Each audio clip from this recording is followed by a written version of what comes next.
ప్రతి ఒక్క అధికారి కూడా సర్వశక్తులు వడ్డీ అవసరమైతే మేము చెప్పిన దాంట్లో ఏమైనా డెఫిషియన్సీస్ ఉంటే మీరు కూడా కొంత మిషనరీ పెంచుకోండి. మీకు డిపార్ట్మెంట్స్ ఉన్నాయి, ఎగ్జిస్టింగ్ ఇక్కడ ఉండే డిపార్ట్మెంట్స్ ఉన్నాయి, పూర్తిగా సహకరిస్తారు. నాకు కావాల్సింది లాస్ట్ మెయిల్లో డెలివరీ జరిగి తీరాలి. 2 రోజుల నుంచి ఇబ్బందిలో ఉండే ప్రజలు ఇంకా కూడా ఇబ్బంది పడడానికి వీలు లేదు. అది చాలా స్పష్టంగా ఆదేశాలు ఇచ్చా. ఇంకా ఆదేశాలను అమలు చేయకపోతే చాలా కఠినంగా కూడా వ్యవహరిస్తా. ఆ విషయం కూడా చెప్తున్నా. నేను అందుకే చాలా క్లియర్గా హైరార్కీ ఇచ్చాం. టెక్నాలజీ కూడా మైన్యూట్ డీటెయిల్స్ వర్కౌట్ చేసాం. ఆ విషయం కూడా మీకు చెప్పాలి. ఎందుకంటే సింగ్ నగర్కి అన్ని వెహికల్స్ వస్తే అక్కడ అందరూ రావడం, పెద్ద ఎత్తున అక్కడి నుంచి కిందికి పోనీయకుండా చేసే పరిస్థితి వచ్చారు. సింగ్ నగర్లో ఉండే అందరినీ కోరుతున్నా, ఎవరు అక్కడ సమావేశం కావద్దండి. వెహికల్ వస్తే మీ డివిజన్కి, మీ సచివాలయం ఏరియాకి వస్తాయి, అక్కడనే డిస్ట్రిబ్యూట్ చేస్తాం తప్ప ఇక్కడ డిస్ట్రిబ్యూషన్ కూడా ఆపేయమని చెప్పాను. అది కూడా చాలా స్పష్టమైన ఆదేశాలు ఇచ్చాం.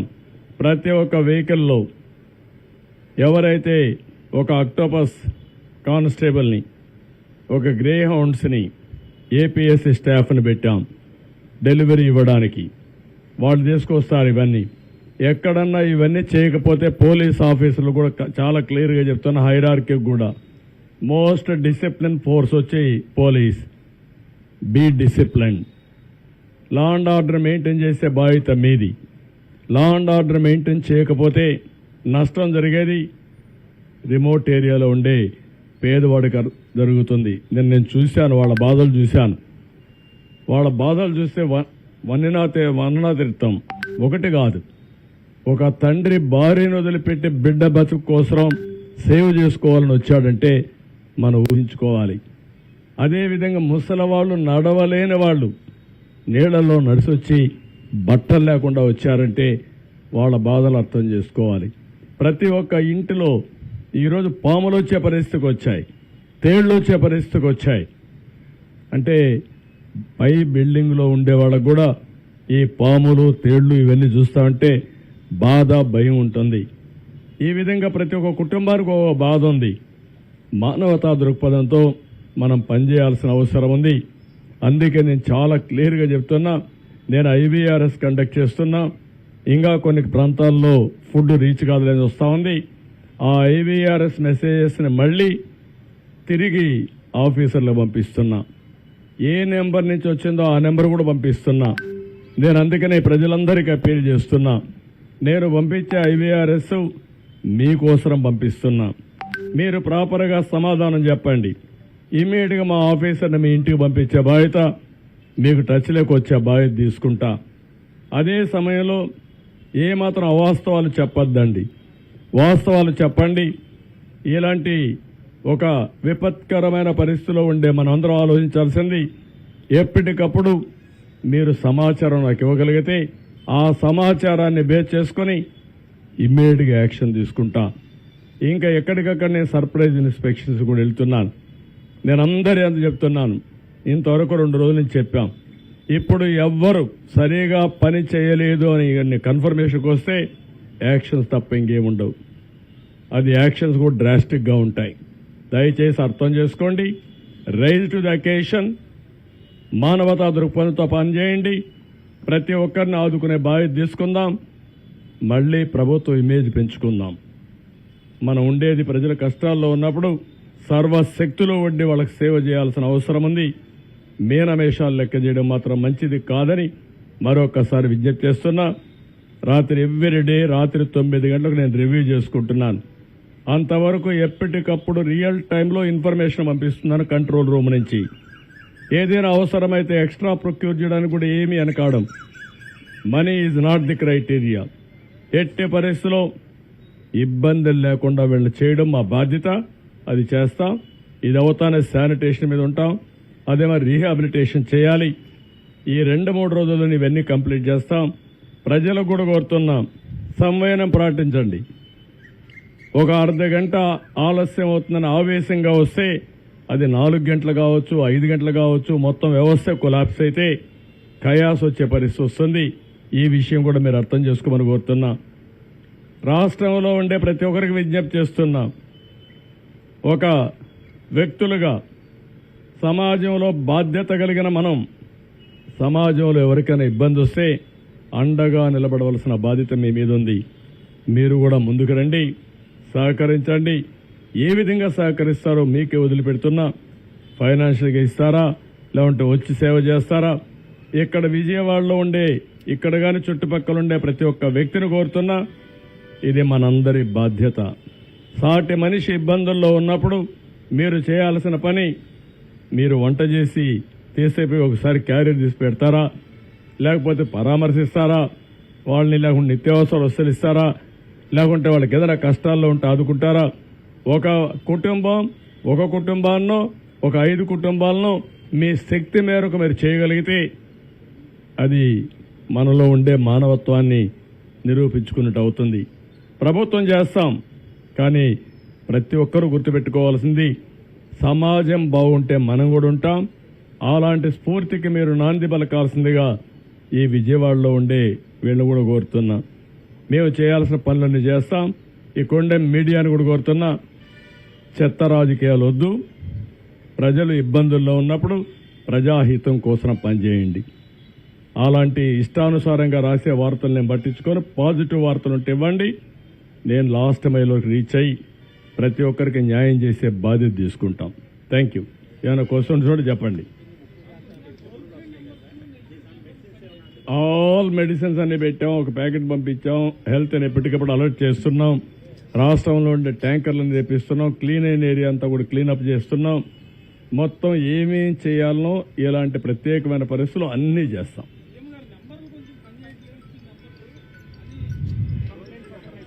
ఓకే, ఆ 2 నెంబర్లు ఇచ్చాను. ఒకవేళ అవసరమైతే ఇంకొక నెంబర్ కూడా ఇస్తాను. నేను వేరే కంట్రోల్ రూమ్ పెడతాం. మొత్తం వ్యవస్థ పెరాలసిస్ వచ్చింది. 5 సంవత్సరాలు పనిచేయడం మానేశారు. నేను ఇంకా ఏం చేయాలో నాకు కూడా తెలియని పరిస్థితికి వచ్చా ఇప్పుడు. అందుకే ఇప్పుడు ఒక ఆఫీసర్ సస్పెండ్ చేశారు. జక్కంపూడిలో ఒక ఆఫీసరు సరిగా తీసుకపోతే మార్నింగ్ అప్పుడే సస్పెన్షన్ అయ్యింది. ఎక్స్ప్లెనేషన్ కాల్ ఫార్ చేశాను. ఇంకెవరిని నేను ఉపేక్షించను.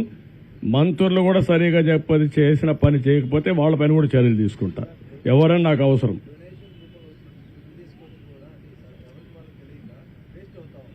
అంటే నేనేమంటానంటే మనకుండే రిసోర్స్ అన్ని సద్వినియోగం చేసుకోవాలి. కాస్తో కోస్తో వేస్ట్ అయినా మేమేం చేసామంటే అందరికీ రీచ్ కావాలనే ఉద్దేశం చేశాం. వాళ్ళు రీచ్ కావాలంటే వాళ్ళకు ఇబ్బందులు ఉంటాయి. మేము ఒక స్ట్రక్చర్ కానీ సప్లై డిమాండ్ 2 కూడా చేయడం కోసం చేశాం. నో అని నేనేమంటాను, నో ఇవి ఇంత పెద్ద ఆర్గనైజేషన్లో అవన్నీ మనం చేయలేము. మేము మనుషుల యొక్క మీకు పేపర్కి ఇస్తాం. పలాని వ్యక్తి పలాని ప్రాంతంలో మా సచివాలయం ఇన్ఛార్జ్ సీనియర్ ఆఫీసర్ ఒక అతను ఉంటాడు. సచివాలయం సిబ్బందిని అంతా తీసుకున్నాం. అక్కడుండే వాలంటీర్స్ కూడా డబ్బులు పే చేస్తున్నాం. వాళ్ళు కూడా ఉపయోగించుకోమన్నాం. వీళ్ళందరినీ ఉపయోగించి అవసరమైతే ఒక 5-10 మంది బయటనే తెచ్చుకోమన్నాం. వీళ్ళందరినీ పెట్టుకొని ప్రతి ఒక్కరికి ఇమ్మన్నాం. ఆ స్టాక్ పాయింట్స్ ఏవైతే సచివాలయం నెంబర్లు మీకు ఇస్తాం, ఆ సచివాలయం నెంబర్లు మీరు పబ్లిసైజ్ చేయండి. అవి పబ్లిసైజ్ చేస్తే ఆటోమేటిక్గా ఎవరైతే వస్తారో నేరుగా వాళ్ళని కాంటాక్ట్ చేసి అక్కడికి పంపిస్తారు వెహికల్స్ అవన్నీ. అదే నేను అనేది మానవతా దృక్పథంతో ఆలోచించమంటున్నాను. మన కుటుంబ సభ్యుడు ఒకడు చనిపోతే ఏ విధంగా ఫీల్ అవుతామో ఆ విధంగా అధికార యంత్రాంగం ఫీల్ కావాల్సిన అవసరం ఉంది. అధికార యంత్రాంగమే కాదు, సమాజం కూడా. సమాజంలో హితం అనేది మరి మనం చనిపోతే ఎవడు తీస్తాడు రేపు? ఆ ఆలోచన ప్రతి ఒక్కరికి రావాల్సిన అవసరం ఉంది. అందుకే చెప్తున్నా, చాలా గట్టిగా చెప్తున్నా. 1-2 కాదు, నేను చాలా చూశాను ఇవన్నీ.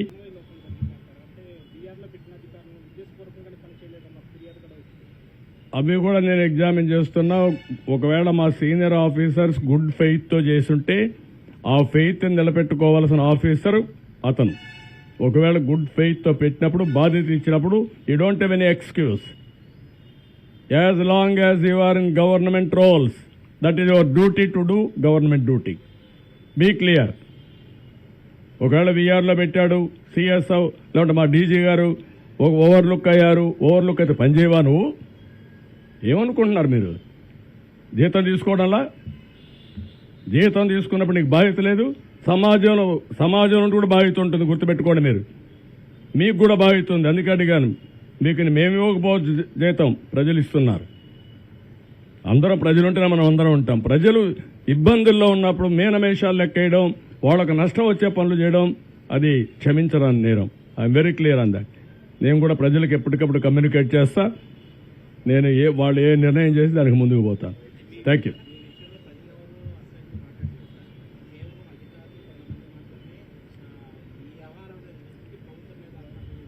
నేను అందుకే నిన్న ఒక మాట అడిగారు, మీ పరిపాలనలో కూడా ఇంకా ఏంటి ఇవన్నీ ఉన్నాయని అడిగారు. ఒకరు కాదు, ఎక్కడికి పోయినా మీరు పరిపాలనలోకి వచ్చారంటే మిమ్మల్ని కోరుకున్నాం, మీరు వచ్చారు. వచ్చిన తర్వాత ఎందుకు జరగడం లేదు, ఎందుకు ఇవన్నీ జరుగుతున్నాయి, మీరు చెప్తున్నారు ఎందుకు ఫీల్డ్లో జరగలేదు? They are asking me. Now I have to respond. నిన్న ప్రధానమంత్రి గారు చెప్పినప్పుడు ఆయన ఒక మాట అన్నాడు, మీరున్నారు, మీరు చేయగలుగుతారు కదా. నమ్మకం ఆయనకు. ఉదూ సైక్లోన్లో వచ్చినప్పుడు చూశాడు ఆయన. ఇద్దరం దిగాం. ఆయన రిసీవ్ చేసుకుని కారులో పోతా ఉంటే ప్రజలు నన్ను చూసి ఒక నమ్మకంతో 2 ఏళ్లు చూపించి నవ్వారు. నవ్వుతూ స్వాగతం పలికారు. అంటే ఏంటి ఉద్దేశం? మీరున్నారు, మేము సేఫ్ అని, మాకేం బాధలు ఉండవు, అన్నీ జరుగుతాయని. ప్రధానమంత్రి గారు అన్నారు, నేను సీఎంగా పనిచేశాను, ఇది ఎప్పుడు నేను చూడలేదు. కష్టంలో ఉన్నప్పుడు ఫస్ట్ ప్రభుత్వం పైన పడిపోతారు. అలాంటిది నిన్ను చూసి 2000 చూపించి నవ్వుతున్నారంటే, స్వాగతిస్తున్నారంటే నాకు ఆశ్చర్యం వేస్తుందని చెప్పారు. అది వాళ్ళ మంచితనం, వాళ్ళకు మా మీద ఉండే నమ్మకం. ఆ నమ్మకాన్ని కాపాడుకోవడానికే ఇక్కడ కూర్చొని ఇన్ని ప్రయత్నాలు చేస్తున్నాను నేను. నిన్న కూడా నేను చూశాను, ఒక్కరు కూడా నన్ను బ్లేమ్ చేయాలా. సార్ మీరున్నారు, మీరుంటే జరగదు సార్. ఏంటి సార్ ఎక్కడ డెడ్ బాడీ వదిలేసి వెళ్ళిపోతారు వీళ్ళు?